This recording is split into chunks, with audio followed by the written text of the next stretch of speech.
Israel, Lebanon, Iran और middle east में जो चल रहा है उसको आप भारत से अलग करके नहीं देख सकते। वो एक तो दुनिया इंटरकनेक्टेड है, तो हर चीज का इफेक्ट इकोनॉमी से लेकर जियो पॉलिटिक्स पर पड़ता ही पड़ता है। लेकिन भारत के लिए समस्या सिर्फ घर के बाहर नहीं, घर के अंदर भी तो है, क्योंकि भारत में आतंकी नसरुल्लाह के लिए भी आंसू बहाने वाले लोग हैं। हजारों किलोमीटर दूर फिलिस्तीन हो या ईरान, उसके लिए छाती पीटने वाली जमात है। और इसलिए आज पाठशाला में हमने इजराइल ईरान तनाव की खबरों को दो हिस्सों में बांट दिया है। इजराइल ईरान के बीच क्या चल रहा है वो हम आपको अगले हिस्से में बताएंगे, लेकिन पहले भारत में आज जुमे के दिन क्या क्या हुआ आपको यह भी जानना चाहिए, और ईरान से लेकर भारत तक जुमे की नमाज के बाद क्या हुआ यह जानना बड़ा जरूरी। देखिए, ईरान के हमले को 3 दिन हो गए, लेकिन इजराइल ने अब तक ईरान पर हमला तो नहीं किया। ऐसा लग रहा है कि जैसे ईरान से बदला लेने का इजराइल ने अलग ही कुछ प्लान बनाया है। वो ईरान पर हमला करने से पहले ही उसे कितना डरा देना चाहता है कि डर के मारे ईरान कोई गलती कर बैठे और फिर इजराइल अपना काम शुरू करे। यानी इस वक्त इजराइल ईरान को मिसाइल से नहीं डरा रहा है, वो मिसाइल के डर से डरा डरा कर मार रहा है। इजराइल को लेकर ईरान और हिजबुल्लाह इतने डर में हैं कि जिस नसरुल्लाह के लिए छाती पीटी जा रही है उस नसरुल्लाह को सीक्रेट तरीके से दफन करना पड़ा है। यानी नसरुल्लाह के लिए छाती पीटने वाले उसे अंतिम विदाई तक नहीं दे पा रहे।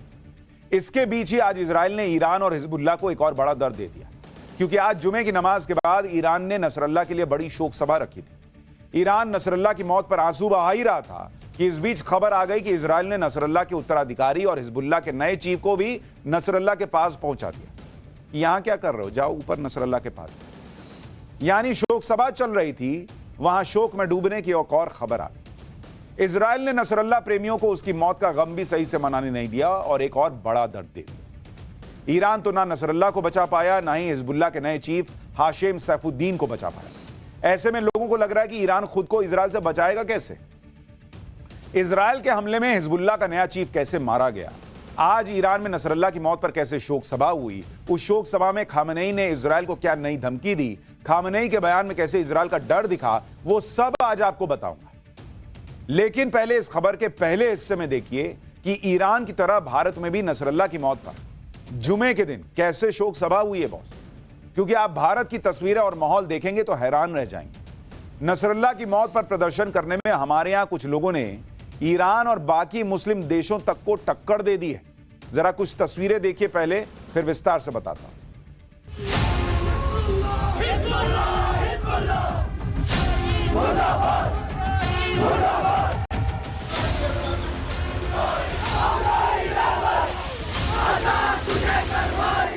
हम हिजबुल्लाह के साथ हैं, हम उनके लिए जान भी दे सकते हैं, चाहे हमारा सर क्यों न कत्ल किया जाए।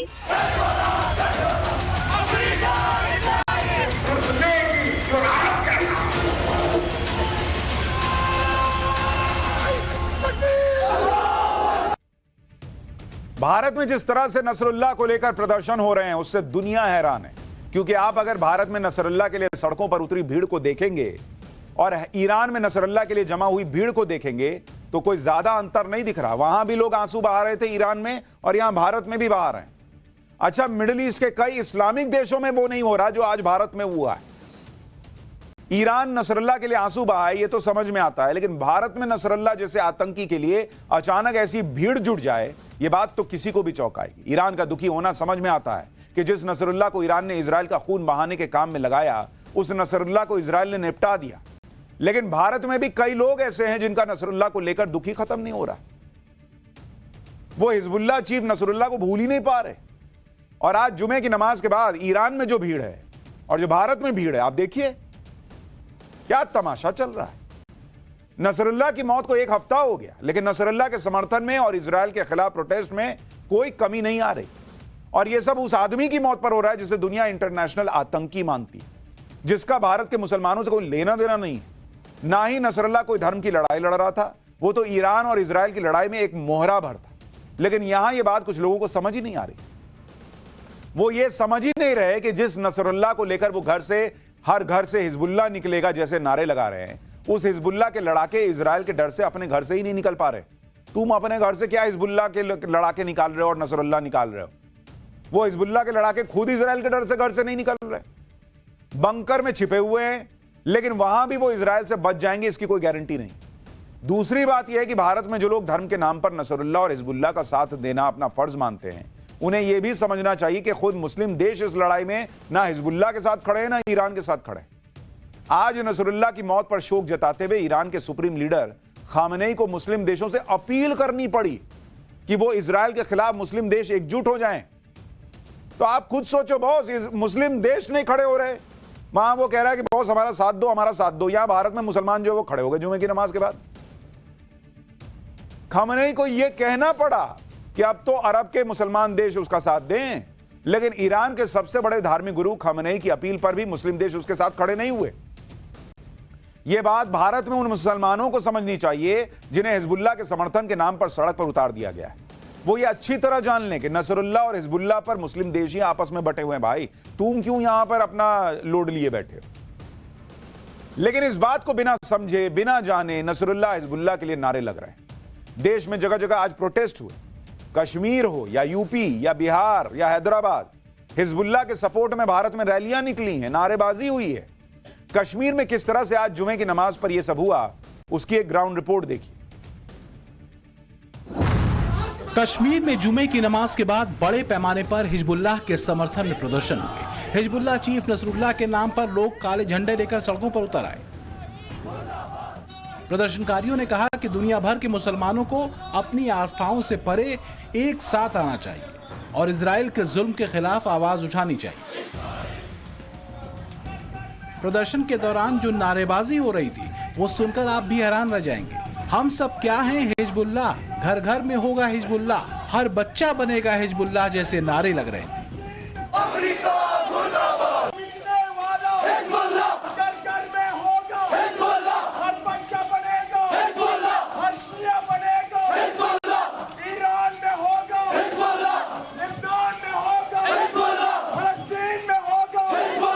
हम हिजबुल्लाह के साथ है, ईरान के साथ है, लिबनान के साथ है। हम उनके लिए जान भी दे सकते हैं, चाहे हमारा सर क्यों न कट दिया जाए।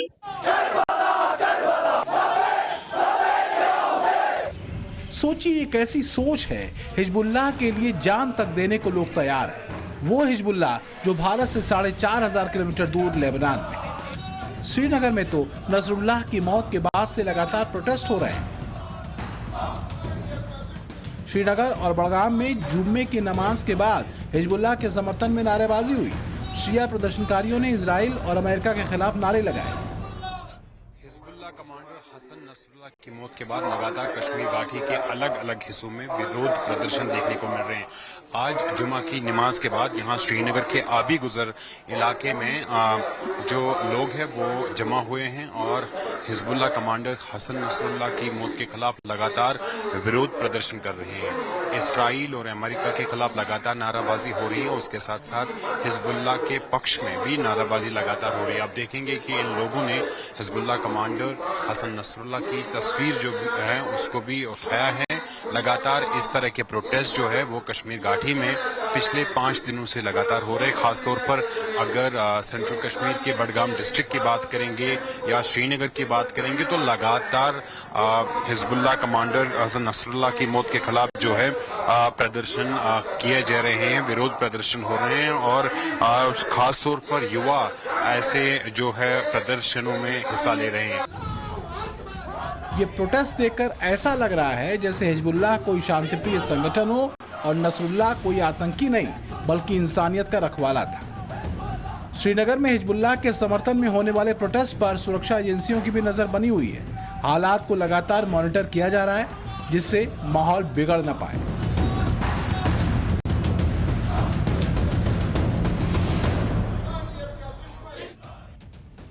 ये कोई छोटी मोटी समस्या नहीं है कि जुमे की नमाज के बाद आज कश्मीर से लेकर देश के दूसरे हिस्सों में कुछ लोग सड़क पर आते हैं और कहते हैं कि हर घर से नसरुल्लाह निकलेगा। अगर नसरुल्लाह निकलेगा तो वो एक टेररिस्ट था और जो लोग ये नारे लगा रहे हैं वो हर घर से आतंकी निकलने की बात कर रहे हैं और ये इस देश के लिए बहुत बड़ा खतरा है। हिजबुल्लाह और नसरुल्लाह को कुछ लोग हीरो बना रहे हैं क्योंकि उन्हें धर्म दिख रहा है। उन्हें यह दिख रहा है कि हिजबुल्लाह और नसरुल्लाह इजराइल से लड़ रहे हैं, इसलिए नसरुल्लाह की मौत के बाद हिजबुल्लाह के साथ उन्हें खड़ा दिखना चाहिए। लेकिन जो लोग हिजबुल्लाह और नसरुल्लाह के लिए भारत में नारे लगा रहे हैं उनसे कोई पूछे कि ये हिजबुल्लाह और नसरुल्लाह तो ऐसे हैं जिन्हें खुद मुस्लिम देश आतंकी बता चुके हैं। साल 2016 में अरब लीग में शामिल 22 देशों ने हिजबुल्लाह को आतंकी संगठन घोषित किया था। उसी साल 6 मुस्लिम देशों वाले गल्फ कोऑपरेशन काउंसिल जीसीसी ने हिजबुल्लाह को आतंकवादी संगठन घोषित कर दिया था। अमेरिका, यूरोपियन यूनियन समेत करीब 60 देश ऐसे हैं जो हिजबुल्लाह को आतंकी संगठन मानते हैं। यानी मुस्लिम देश से लेकर यूरोपीय देश, अमेरिका, सब इसको आतंकी मानते हैं, इस संगठन को आतंकी संगठन मानते हैं। ये कौन लोग हैं भारत में जो उस आतंकी के साथ खड़े हो रहे हैं? और ऐसे में सवाल है कि जिसे दुनिया आतंकी संगठन मान रही है, जिस संगठन का मुखिया हजारों निर्दोष लोगों की हत्या का जिम्मेदार है, उसकी मौत पर आंसू बहाकर आप क्या मैसेज दे रहे हो? नसरल्ला भी कोई मसीहा नहीं था, वो कोई ऐसा नहीं था कि किसी पर फूल बरसाता था। वो इजराइल पर रोज रॉकेट बरसाता था, जाने लेता था। नसरल्ला की लीडरशिप में ही हिजबुल्लाह ने इजराइल पर भयानक से भयानक अटैक किए थे। पिछले 1 साल में हिजबुल्लाह ने 10,000 रॉकेट इजराइल पर दागे थे। यानी औसतन 30 रॉकेट रोज इजराइल पर दाग रहा था हिजबुल्लाह। इजराइल के रिहायशी इलाकों को टारगेट करके रॉकेट मारे जाते थे। इनमें इजराइल के सैकड़ों लोग मारे जा चुके हैं। जब से हिजबुल्लाह 1982 में बना है, तब से वो इजराइल में आतंक फैला रहा है। चाहे वो सुसाइड बॉम्बिंग हो, चाहे वो रॉकेट दागना हो, चाहे भीड़ भाड़ वाले इलाके में बमबारी या गोलीबारी करवाना हो। नसरल्लाह ने इजराइल को तबाह करने के लिए हिजबुल्लाह के 1 लाख आतंकी तैयार करवा दिए थे, जो इजराइल का खून बहाने के लिए तैयार रहते थे। तब तो किसी को नहीं दिखा कि इजराइल के आम लोग मर रहे हैं, सिर्फ इसलिए क्योंकि आपको उनका धर्म नहीं देखना है। अब ऐसे खतरनाक आतंकी के मारे जाने पर जो लोग उसके लिए नारे लगा रहे हैं, रैलियां निकाल रहे हैं, उनकी सोच पर सवाल उठेंगे। हमने आपको कश्मीर से रिपोर्ट दिखाई, अब आप उत्तर प्रदेश की तस्वीर देखिए। यूपी में भी जुमे की नमाज के बाद नसरल्लाह और हिजबुल्लाह के लिए नारे लगाने वाली भीड़ इकट्ठा हो गई। उत्तर प्रदेश से जरा ये ग्राउंड रिपोर्ट देखिए।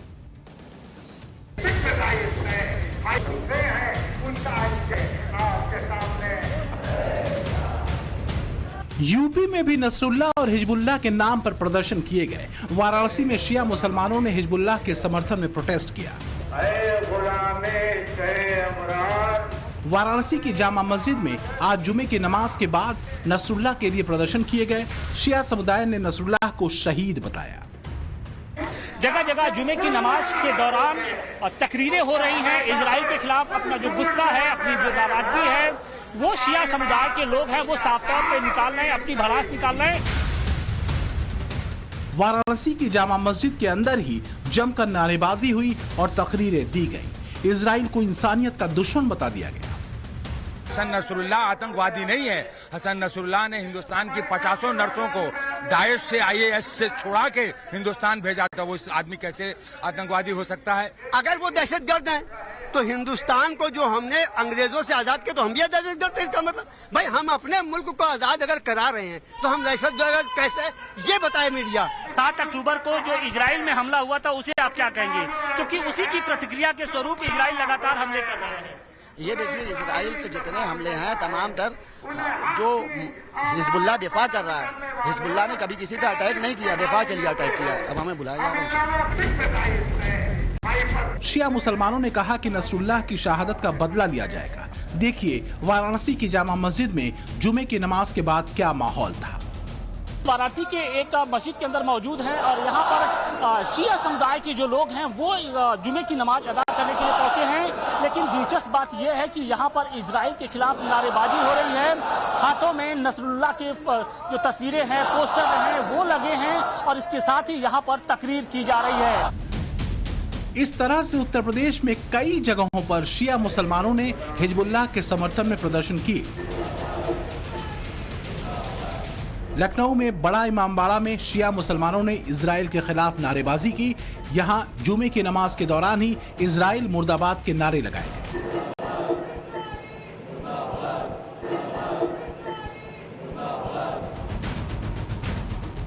बड़ा इमामबाड़ा के बाहर बड़ी संख्या में पुलिस फोर्स तैनात थी, इसलिए कोई ज्यादा विरोध प्रदर्शन नहीं हुआ। देखिए बड़ा इमामबाड़ा से ये ग्राउंड रिपोर्ट।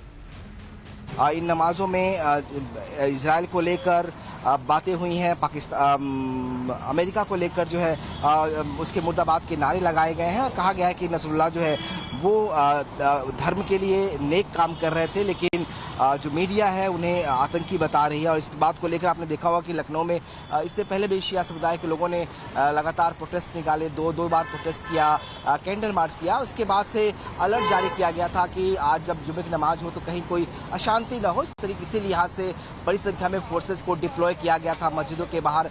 लखनऊ का ये बड़ा इमामबाड़ा है जिसमें एक मस्जिद भी है जहां पर शिया समुदाय के लोग नमाज पढ़ते हैं। यहाँ बड़ी संख्या में फोर्सेस जो है वो भी तैनात इस वक्त आप देख सकते हैं तस्वीरों में कि फोर्सेस को डिप्लॉय किया गया है ताकि शांतिपूर्ण तरीके से नमाज जो है वो मस्जिद के अंदर हो सके। उत्तर प्रदेश सरकार ने जुमे की नमाज को देखते हुए पहले ही अलर्ट जारी कर दिया था। संवेदनशील इलाकों में पुलिस बल भी तैनात किया गया था जिससे कोई माहौल न बिगड़ने पाए। नसरुल्लाह के भारत में इतने फैंस इसलिए भी दिख रहे हैं क्योंकि कुछ धर्मगुरु अपने फायदे के लिए अपनी ही कौम को गुमराह कर रहे हैं। इजराइल के खिलाफ जहर उगल रहे हैं, उसे खत्म करने की बातें कर रहे हैं, जबकि इजराइल कोई पाकिस्तान या चीन नहीं है, भारत का अच्छा दोस्त है। सुनिए मुस्लिम धर्मगुरु इजराइल पर कैसे बवाल काटे हुए हैं, इजराइल को नक्शे से मिटाने की बात कर रहे हैं। ये अमेरिका और इजराइल ये वो लोग हैं कि जो अपने पावर्स का इस्तेमाल करते हैं, ताकत का इस्तेमाल करते हैं और उसके बाद वहां बैठ जाते हैं।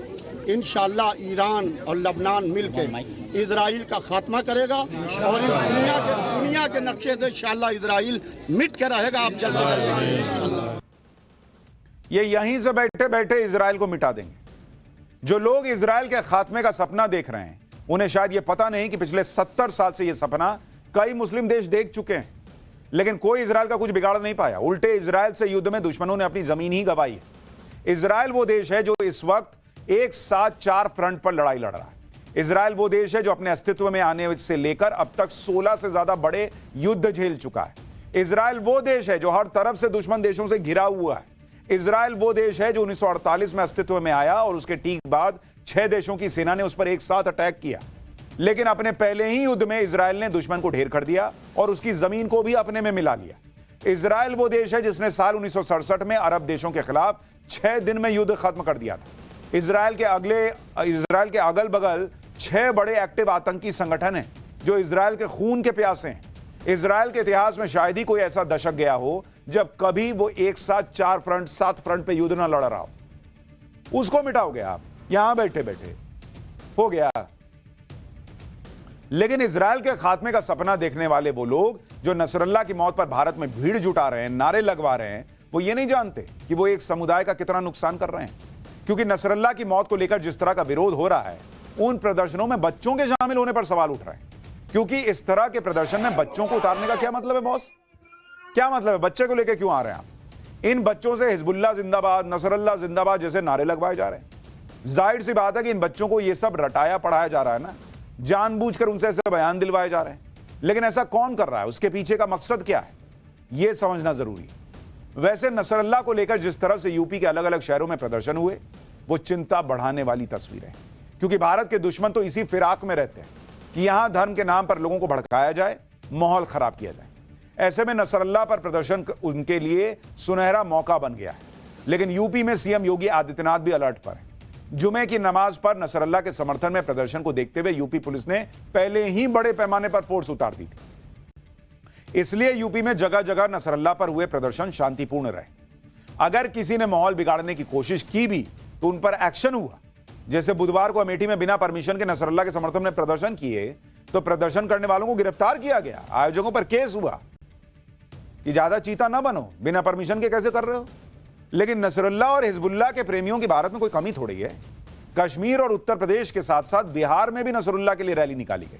बिहार के मुजफ्फरपुर में नसरुल्लाह और हिजबुल्लाह के समर्थन में कैंडल मार्च हुआ है। नसरुल्लाह की मौत के बाद से मुसलमानों में गुस्सा है। इसी को लेकर शिया धर्मगुरुओं ने कैंडल मार्च निकाला। कैंडल मार्च में बड़ी संख्या में लोग शामिल हुए। लोगों के हाथों में नसरुल्लाह के पोस्टर थे, बैनर थे, जिसमें लिखा था कि नसरुल्लाह को आतंकी कहना बंद करो। तो कहो ना भाई, जाके कहो वो मुस्लिम देश जिन्होंने उसको आतंकी संगठन घोषित किया, जाके बोलो उनको कि नहीं कहें। शहर के कई इलाकों से कैंडल मार्च होते हुए सरायागंज टावर पर यह मार्च खत्म हुआ, जहां जमकर नारेबाजी हुई। हैदराबाद में भी हिजबुल्लाह चीफ नसरुल्लाह के लिए कैंडल मार्च निकाला गया। हैदराबाद में अंजुमन मासूमीन की तरफ से कैंडल मार्च निकाला गया। कैंडल मार्च के दौरान लगातार नारेबाजी हो रही थी, नसरुल्लाह जिंदाबाद के नारे लग रहे थे। कैंडल मार्च में छोटे छोटे बच्चे शामिल थे।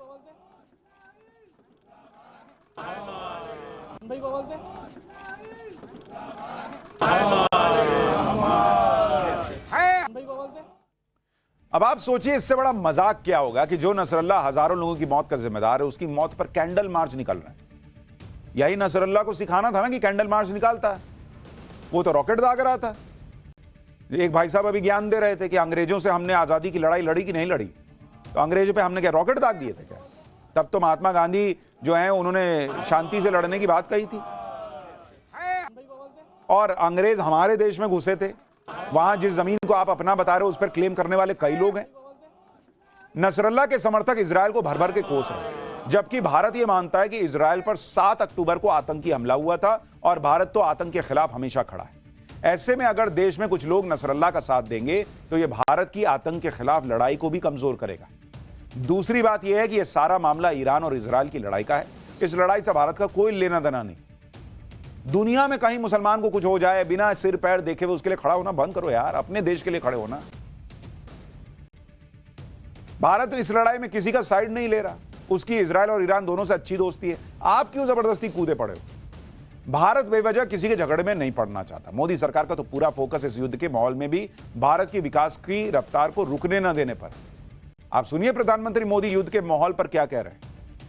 इस बार का ये कॉन्क्लेव ऐसे समय में हो रहा है जब दुनिया के 2 बड़े रीजन में युद्ध की स्थिति है।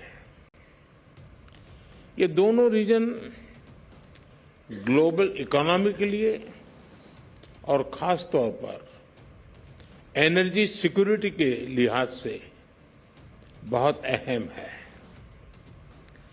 इतनी बड़ी ग्लोबल अनसर्टेनिटी के बीच हम सभी यहां द इंडियन एरा यानी भारत के युग की चर्चा कर रहे हैं। ये दिखाता है कि आज भारत पर विश्वास कुछ अलग ही है।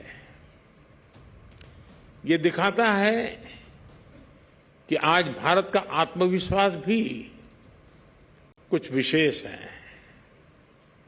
साथियों, आज भारत दुनिया की फास्टेस्ट ग्रोइंग मेजर इकोनॉमी है।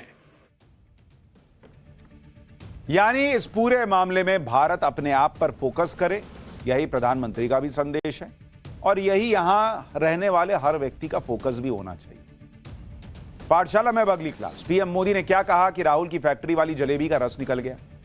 अच्छा, एक चीज और बताऊं, अभी ईरान में क्या हुआ है, आज इजराइल क्या करने वाला है, इसका चैप्टर बचा हुआ, वो आगे लेकर आऊंगा। लेकिन पहले ये देखिए कि पीएम ने आज क्या कहा कि राहुल की फैक्ट्री वाली जलेबी का रस निकल गया। राहुल की खटाखट पॉलिटिक्स का साइड इफेक्ट, अब टॉयलेट सीट पर भी टैक्स लगेगा। केजरीवाल ने मुख्यमंत्री आवास छोड़ा तो आज क्या क्या हुआ, अब इसका चैप्टर।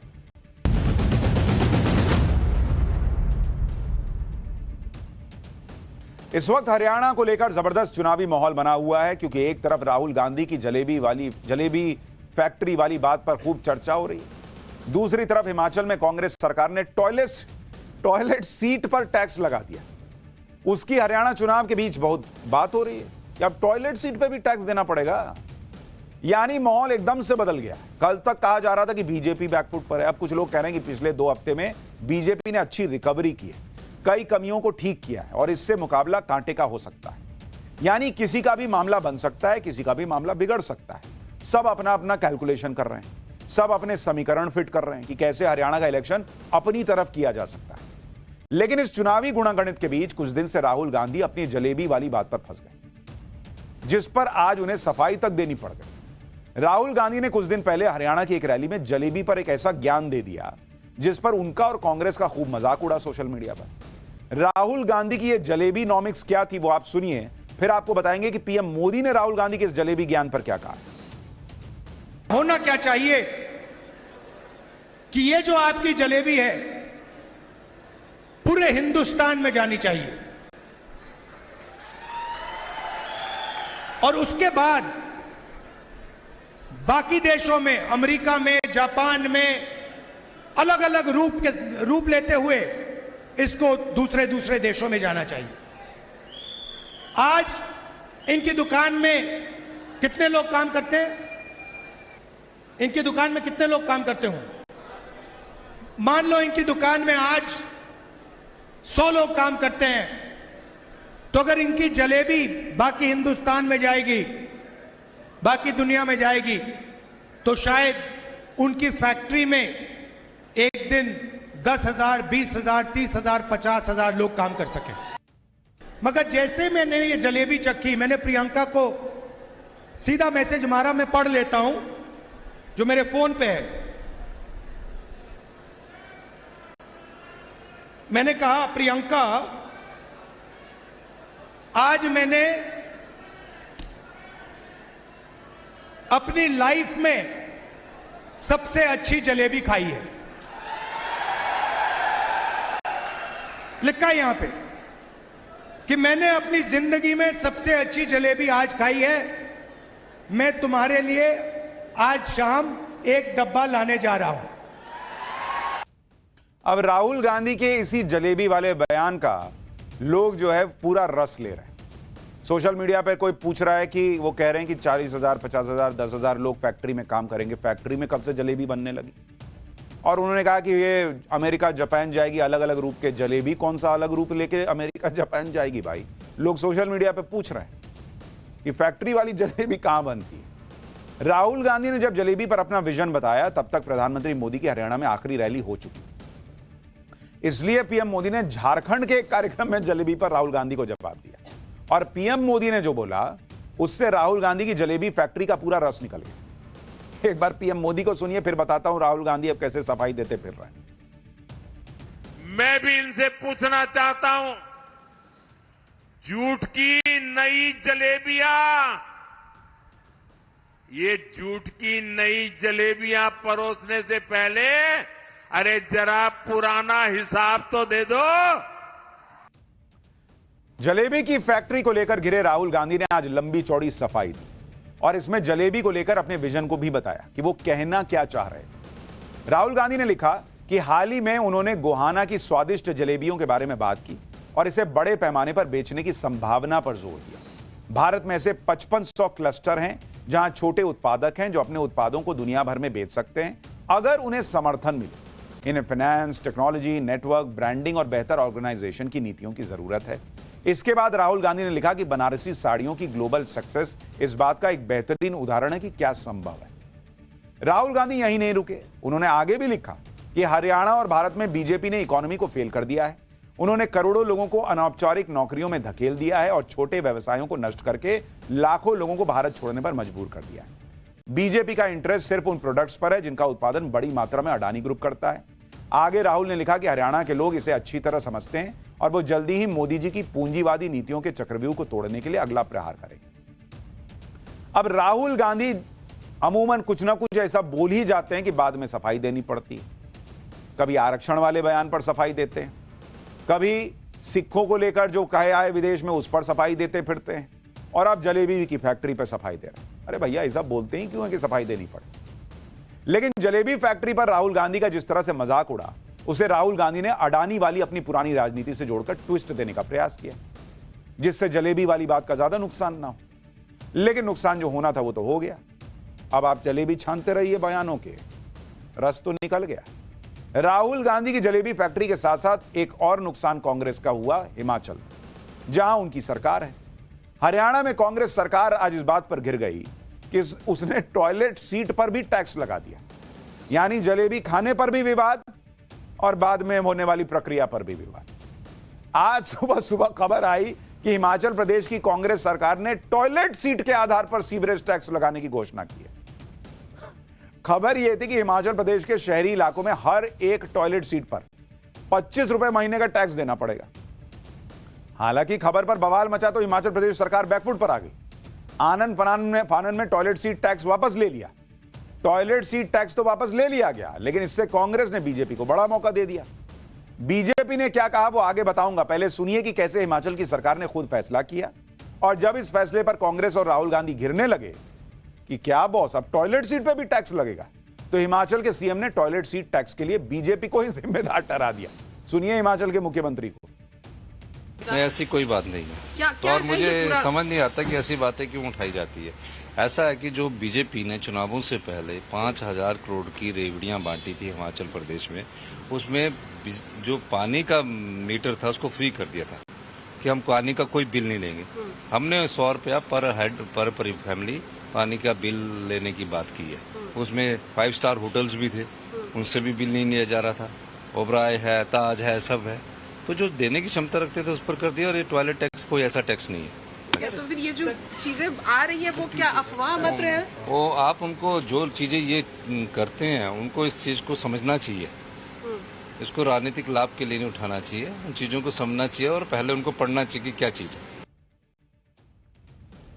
सीएम सुक्खू ने बड़ी आसानी से कह दिया कि टॉयलेट टैक्स जैसा कुछ है ही नहीं, लेकिन उनकी ही सरकार के आदेश बताते हैं कि टॉयलेट टैक्स लगा तो था, जिसके तहत एक टॉयलेट सीट के लिए 25 रुपए टैक्स लगाए जाने का फैसला लिया गया था, जिस पर बीजेपी ने हिमाचल सरकार को घेरा। सुनिए बीजेपी नेताओं ने हिमाचल सरकार के टॉयलेट टैक्स वाले फैसले पर क्या कहा। मुझे बड़ा आश्चर्य लगा यार, सुबह सुनने को मिला कि सुक्खू जी को देखो उसने टॉयलेट पर भी टैक्स लगा दिया। अब इसको क्या कहे, मति भ्रष्ट बोले, क्या बोले, बुद्धि भ्रष्ट बोले, क्या बोले? इस सरकार की मति भ्रष्ट हो गई, बुद्धि भ्रष्ट हो गई। देश भर में मोदी सरकार ने 12 करोड़ शौचालय बनाए। ये सुक्खू सरकार का सुख देखो, आपके घर में सीट कितनी है उस पर भी टैक्स लगाने का काम कर दिया टॉयलेट पे। और मीडिया वालों और हिमाचल प्रदेश की जनता से मैं कहना चाहता हूं, देश की शायद एकमात्र सरकार ऐसी होगी जो शौचालय की सीट पर टैक्स लगाती है। ये राहुल गांधी के विकास का मॉडल है जो सुखविंदर सुक्खू जी हिमाचल में लागू कर रहे हैं। हिमाचल में टॉयलेट सीट पर टैक्स ने कांग्रेस को तब फंसाया जब हरियाणा में कल वोटिंग होनी। हरियाणा में अचानक से कांग्रेस के सामने एक साथ कई मुसीबतें आ गई। इसमें सबसे बड़ी मुसीबत कांग्रेस की गुटबाजी भी, और इस गुटबाजी से कांग्रेस इसलिए परेशान है क्योंकि दलित वोट दांव पर लगे हैं। कांग्रेस की दलित नेता कुमारी शैलजा की नाराजगी की जो खबरें कई हफ्ते से चल रही थी, वो खबरें वोटिंग से ठीक पहले तक चल रही हैं। इसी नाराजगी की वजह से कुमारी शैलजा 12 दिन तक चुनाव प्रचार में दिखी ही नहीं। कांग्रेस को जब लगा कि इससे नुकसान होगा तो राहुल गांधी हाथ पकड़कर कुमारी शैलजा और भूपेंद्र सिंह हुड्डा को एक मंच पर लेकर आए। लेकिन कुमारी शैलजा की नाराजगी कम नहीं हुई। वो वोटिंग से ठीक एक दिन पहले तक सीएम पद पर दावेदारी कर रही हैं। जब उनसे सीएम पद की दावेदारी पर सवाल पूछा गया तो कुमारी शैलजा ने कह दिया कि हाईकमान उन्हें इस मुद्दे पर इग्नोर नहीं कर सकता। सुनिए कुमारी शैलजा को। Even if the party wins, is it possible that you could be a chief minister? See, that only High Command will have to answer. Only High Command will have to decide. There are few people who would be in the consideration zone, and I think Shailaja would be there for chief ministership. अब देखो seniority में, काम में, इन सब चीज़ों में नाम और पॉलिटिक्स और ये पॉलिटिकल डिसीजंस ही तो हाई कमांड देखेगा। तो ऐसे उसमें शैलजा को हाई कमांड नजरअंदाज तो नहीं करेगा।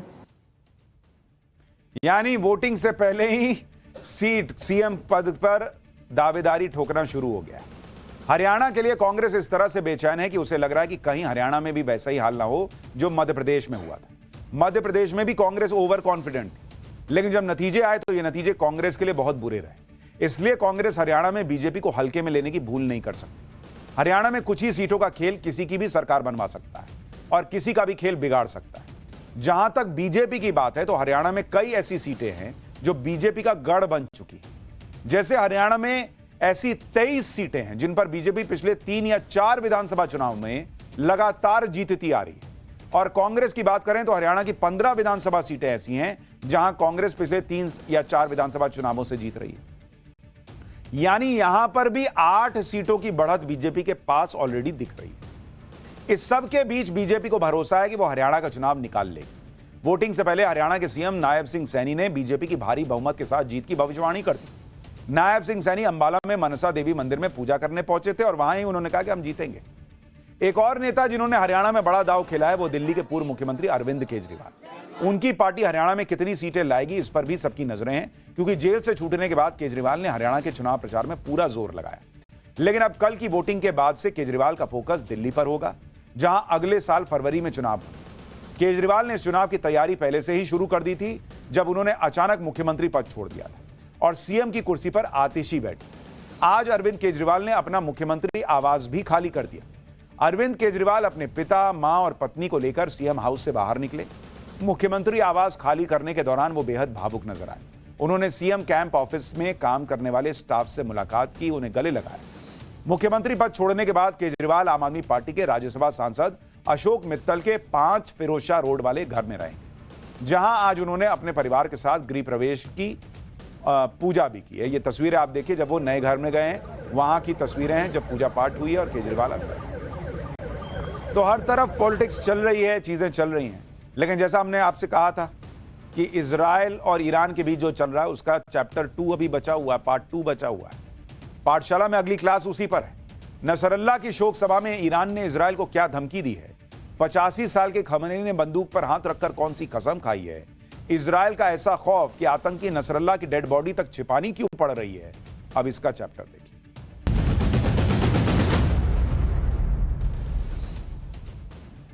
आज पूरी दुनिया में ईरान के सुप्रीम लीडर अयतुल्लाह खमेनी की चर्चा हो रही है, क्योंकि खमेनी ने आज एक कसम खाई कि ईरान अब इजराइल का खात्मा करके रहेगा और जरूरत पड़ी तो ईरान दोबारा इजराइल पर बड़ा अटैक करेगा।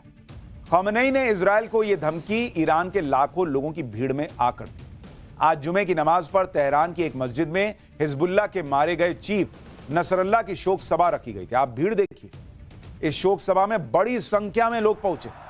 इसके लिए खमेनी ने ईरान के लोगों को बड़ी संख्या में शामिल होने की अपील की थी और यही वजह है कि आज तेहरान की इस मस्जिद पर लाखों लोगों की भीड़ पहुंच गई। यहां पहले खमेनी ने नसरल्ला को याद किया और इसके बाद इजराइल से बदला लेने की कसम खाई। लेकिन इस धमकी को लेकर यह सवाल पूछे जा रहे हैं कि खमेनी ने 5 साल पहले भी इसी मस्जिद में अमेरिका के खिलाफ कसम खाई थी।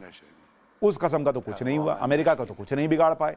इसके अलावा आज जब खमेनी ने भाषण दिया तो उस दौरान भी इजराइल लेबनान पर हमले कर रहा था, तो उसका क्या ही बिगाड़ोगे, वो तो उधर ठोके जा रहा है। अब दुनिया भर में लोग सवाल उठा रहे हैं कि ये कैसी धमकी भाई, कि तुम धमका रहे हो, उधर वो ठोक रहा है। इजराइल पर कोई फर्क ही नहीं पड़ रहा।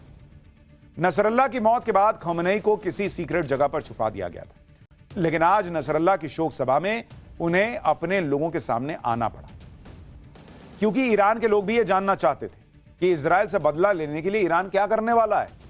इसलिए खमेनी ने आज जो बातें कही पहले वो सुन ली। खमेनी ने कहा कि इजराइल को खत्म करना जरूरी है, इसलिए इजराइल का सामना करने के लिए अरब देशों को ईरान के साथ आना चाहिए। अब यही बात मैं तब शुरू में आपको पहले चैप्टर में बता रहा था कि ईरान कह रहा है कि अरब देश को साथ आना चाहिए, मतलब अरब देश साथ अभी तक आए नहीं है, ना आ रहे हैं। यह भारत के मुसलमानों को समझना चाहिए भाई। खमेनी ने यह भी कहा कि 1 अक्टूबर को इजराइल पर हुआ मिसाइल अटैक बहुत छोटी सजा थी, अब जरूरत पड़ी तो फिर हमला करेंगे। खमेनी ने यह भरोसा भी दिया कि इजराइल कभी भी हमास और हिजबुल्लाह को नहीं हरा पाएगा। फिलिस्तीन की याद दिलाते हुए यह भी कहा गया कि इजराइल ने फिलिस्तीन पर नाजायज तरीके से कब्जा किया हुआ है, इसलिए फिलिस्तीन के लोगों को अपने तरीके से फैसले लेने का पूरा हक है। खमेनी ने दुनिया के मुसलमानों को इजराइल के खिलाफ एकजुट होने की अपील की है। खमेनी ने मुस्लिम देशों से साथ आने की बात इसलिए कही क्योंकि दुनिया के बहुत से इस्लामिक और अरब देश ईरान का साथ नहीं दे रहे। ऐसी क्या वजह है कि ये मुस्लिम देश इजराइल के नाम पर साथ नहीं आ रहे, इसके बारे में आगे बताऊंगा। लेकिन उससे पहले खमेनी की आज की सबसे वायरल तस्वीर आपको दिखाता हूं। आज जब खमेनी इजराइल को धमकी दे रहे थे तो इस दौरान उनके हाथ में एक राइफल थी और वो इस हथियार से ईरान के लोगों को यह दिखाने की कोशिश कर रहे थे कि ईरान बहुत ताकतवर देश है जो इजराइल से बदला लेकर रहेगा। हाथ में राइफल दिखाने का दूसरा मैसेज यह भी है कि जरूरत पड़ने पर ईरान का सुप्रीम लीडर जंग के मैदान में उतर सकता है, यानी ईरान सुरक्षित हाथों में। हालांकि खमेनी पहले भी इसी तरह हाथ में राइफल लेकर ईरान के लोगों को भाषण दे चुके हैं। यह खमेनी की 2020 की उस समय की तस्वीर है जब अमेरिका ने खमेनी के सबसे खास कमांडर कासिम सुलेमानी को मार दिया था। इसके बाद खमेनी ने इसी तरह राइफल पकड़कर अमेरिका को सबक सिखाने की कसम खाई थी। आज इस बात को 5 साल हो गए लगभग, लेकिन अमेरिका से बदले की बात हवा में उड़ गई, कुछ नहीं हुआ। यानी पब्लिक के लिए यह भी मैसेज है कि जब भी खमेनी इस तरह से बंदूक पकड़कर कसम खाते हैं, उस कसम की कोई वैल्यू नहीं होती। हाथ में राइफल दिखाना खमेनी का एक सिग्नेचर स्टाइल बन गया। वो अलग बात है कि इस राइफल से इजराइल को कोई फर्क नहीं पड़ रहा। खमेनी ने नसरल्ला की शोक सभा बुलाने से पहले सोशल मीडिया पर एक पोस्ट भी किया। इसमें भी अपने हाथ में एक राइफल वाली तस्वीर लगाई थी। इस पोस्ट में लिखा गया था कि इस्लामी क्रांति के नेता जाएंगे, जुमे की नमाज पर संबोधित करेंगे। इसी पोस्ट को देखकर आज लाखों की भीड़ तेहरान की मस्जिद पहुंची। भले ही खमेनी हाथ में राइफल दिखाकर लोगों को ये दिखाने का प्रयास कर रहे हो कि वो ताकतवर हैं, ईरान ताकतवर है, लेकिन लोग इस राइफल की तुलना दीवार पर लटकी हुई राइफल से कर रहे हैं, जो दिखती तो है लेकिन चलती नहीं है बॉस। खामनेई की इन तस्वीरों पर दुनिया भर के लोग ये भी कह रहे हैं कि हाथ में राइफल दिखाने से कुछ नहीं होता, इजराइल को जवाब देने के लिए इजराइल जैसी ताकत होनी चाहिए। यह बात इसलिए भी कही जा रही है क्योंकि इजराइल ने बिना कोई कसम खाए हिजबुल्लाह को तबाह कर दिया। पिछले 7 दिनों में हिजबुल्लाह के 3 सुप्रीम कमांडर ठोक दिए। 27 सितंबर को इजराइल ने हिजबुल्लाह चीफ हसन नसरल्लाह को मारा। इसके बाद 28 सितंबर को हसन खलील यासिन को हिजबुल्लाह का चीफ बनाया, लेकिन उसी दिन इजराइल ने उसको निपटा दिया। यहां क्या बैठे हो, जाओ नसरुल्लाह के पास ऊपर। इसके बाद 1 अक्टूबर को हसन नसरल्लाह के भाई हाशिम सैफुद्दीन को चीफ बनाया गया, लेकिन कल यानी 3 अक्टूबर को उसे भी मार दिया गया। यानी इजराइल का आतंक ऐसा मच गया है इन आतंकियों के अंदर कि अब कोई चीफ बनने के पहले भी सोचेगा कि चीफ बनने का मतलब है ऊपर का टिकट कटना। इस घटना के बाद हालत यह है कि हिजबुल्लाह के बचे हुए कमांडर चीफ बनने के नाम से घबरा रहे हैं। वहां पूछ रहे होंगे कि तुम चीफ बनोगे ना सर, आप बनिए ना, आप बनिए। कल इजराइल ने किस तरह हिजबुल्लाह चीफ हसन नसरल्लाह के भाई हाशिम सैफुद्दीन को मारा था, इसका एक वीडियो वायरल हो रहा है। दरअसल इजराइल को इस बात की जानकारी मिली थी कि सैफुद्दीन लेबनान की राजधानी बेरूत की एक इमारत में। इसके बाद कल यानी 3 अक्टूबर को इजराइल ने निशाना लगाकर उस पूरी इमारत को ही उड़ा दिया। इस हमले में आसपास की कई बिल्डिंग तबाह हो गई। इसके अलावा आज जब खमनेई अपना भाषण दे रहे थे, इसके कुछ ही देर बाद इजराइल ने फिर लेबनान पर हमला किया। आगे बढ़ने से पहले इस वक्त की बड़ी खबर भी आपको बता दूं, इजराइल ने यमन पर बड़ा हमला किया।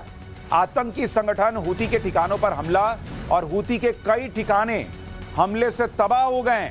यानी इजराइल रुकने का नाम नहीं ले रहा है। लेबनान में हमला, यमन में हमला और आतंकी संगठन हूती के ठिकानों पर लगातार हमले हो रहे हैं और कई ठिकाने तबाह कर दिए हैं। इजराइल ने यह खबर आ रही है। यानी हिजबुल्लाह के साथ साथ इजराइल यमन के हूती आतंकियों को भी निपटा रहा है। ये हूती आतंकी भी हमास और हिजबुल्लाह की तरह ही ईरान के प्रॉक्सी हैं। ईरान के सपोर्ट से ही यमन में हूती आतंकियों ने आतंक फैला रखा है। यानी इजराइल मैसेज दे रहा है कि उधर खमनेई जो है वो कसम खा रहे हैं और ये इधर इजराइल जो है सीधा ऊपर भेज रहा है। इस तरह के हमलों से साफ है कि इजराइल किसी धमकी के सामने रुकने वाला नहीं है, झुकने वाला नहीं है। इसलिए खमनेई बार बार इस्लामिक देशों से मदद की भीख मांग रहे हैं, लेकिन इसके बाद भी ज्यादातर देश ईरान की मदद नहीं कर रहे। इसकी सबसे बड़ी वजह शिया और सुन्नी वाली लड़ाई।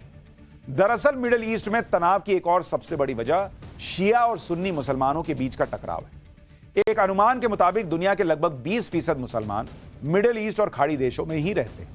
इनमें भी सबसे ज्यादा आबादी सुन्नी मुसलमानों की है, जबकि ईरान की 90 से 95% आबादी शियाओं की।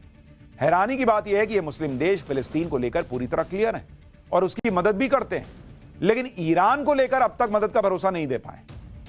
कहा जा रहा है कि यह शिया और सुन्नी के बीच का जो डिफरेंस है वो सामने खड़ा हो रहा है। आज आपको उन मुस्लिम देशों के बारे में भी बताता हूं जो बहुत अमीर हैं, लेकिन सुन्नी बहुल होने की वजह से ईरान की मदद करने से हिचकिचा रहे हैं। इसकी वजह भी समझिए। ईरान में मात्र 5% सुन्नी है और 95% शिया मुसलमान, जबकि सऊदी अरब में सिर्फ 10% आबादी शियाओं की है और 90% सुन्नी आबादी।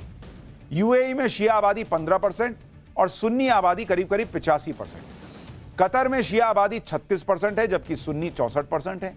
इसी तरह इजिप्ट में यानी मिस्र में 10% शिया है, 90% सुन्नी। टर्की में 4% शिया है, 88% सुन्नी। इसमें ज्यादातर अरब देश ईरान को दुश्मन जैसा मानते हैं। इनकी कभी ईरान से बनती नहीं, इसलिए कोई भी ईरान के सपोर्ट में खड़ा नहीं हो रहा। फिर भले लड़ाई इजराइल से ही क्यों ना हो रही हो। इसलिए तो खमनेई ने कहा कि दुनिया भर में इस्लाम के दुश्मन इस तलाश में लगे हैं कि मुसलमान एक ना हो और उनको कमजोर करके फायदा उठाया जा सकता है। खमनेई के इस बयान का मकसद था कि दूसरे मुस्लिम देशों का सपोर्ट मिल जाए। खमनेई इस बात को जानते हैं कि शिया और सुन्नी वाले टकराव के चलते बहुत से इस्लामिक देश ईरान की मदद नहीं करेंगे। इसलिए आज खमनेई ने कई आतंकी संगठनों से मदद मांगी। आज सुबह इस्लामिक देशों से मदद की अपील के बाद खमनेई ने इराक, सीरिया और इजिप्ट के देशों में मौजूद आतंकी संगठनों से इजराइल पर हमला करने की अपील की। दरअसल ये वो देश हैं जो अमेरिका के प्रेशर में दबे हुए हैं, लेकिन अपने यहां आतंकी संगठनों की मदद करते हैं। लेकिन इजराइल ने आज यमन के हूती आतंकियों पर हमला करके मैसेज दे दिया कि वो किसी को छोड़ने वाला नहीं। अच्छा, एक बड़ा सवाल तो यह भी है कि अगर ईरान इतना बड़ा तोप है तो खुद ही ठोके ना इजराइल को। इससे उससे मदद क्या मांग रहा है? भाई ईरान से तो बहुत इत्तू सा देश है इजराइल, वो तो नहीं मांग रहा मदद, वो तो अकेला सबको निपटाया जा रहा है। और यहां आप दावा तो ये ठोक रहे हो कि अरे अभी इसको छोड़ेंगे नहीं, और उसके बाद पलट के कह रहे हो तुम आओगे साथ, तुम आओगे साथ। आज की तारीख में इजराइल का इतना खौफ है कि नसरल्लाह का अंतिम संस्कार करने में हिजबुल्लाह को करीब 7 दिन लग गए। इजराइल ने 27 सितंबर को नसरल्लाह का काम तमाम किया। इसके बाद नसरल्लाह की डेड बॉडी को कई दिनों तक छुपा कर रखा गया, बाद में चुपचाप एक सीक्रेट जगह पर उसे दफनाया गया। दरअसल हिजबुल्लाह को इस बात का डर था कि अगर नसरल्लाह का जनाजा निकला तो भीड़ आएगी, इससे इजराइल को हमला करने का मौका मिल सकता है। इसलिए नसरल्लाह को किसी सीक्रेट जगह पर दफन किया गया है कि अभी आप यहीं पे रेस्ट कीजिए, बाकी आपको कहीं देखेंगे, मौका मिलेगा तो दफनाएंगे। ये तो हाल हो रखा है ईरान का, ये हाल हो रखा है लेबनान का, ये हाल हो रखा है हिजबुल्लाह का, और ये हाल किया है उस इजराइल ने जो दिखा रहा है दुनिया को कि आतंक से कैसे निपटना है। लेकिन इजराइल का फोकस तो क्लियर है, फोकस लूज कर रहा है किम जोंग उन। पाठशाला में अगली क्लास, सन की किम जोंग उन अलग बोराया हुआ है। परमाणु धमके की धमकी क्यों दे रहा है किम जोंग उन, अब जरा ये देखिए।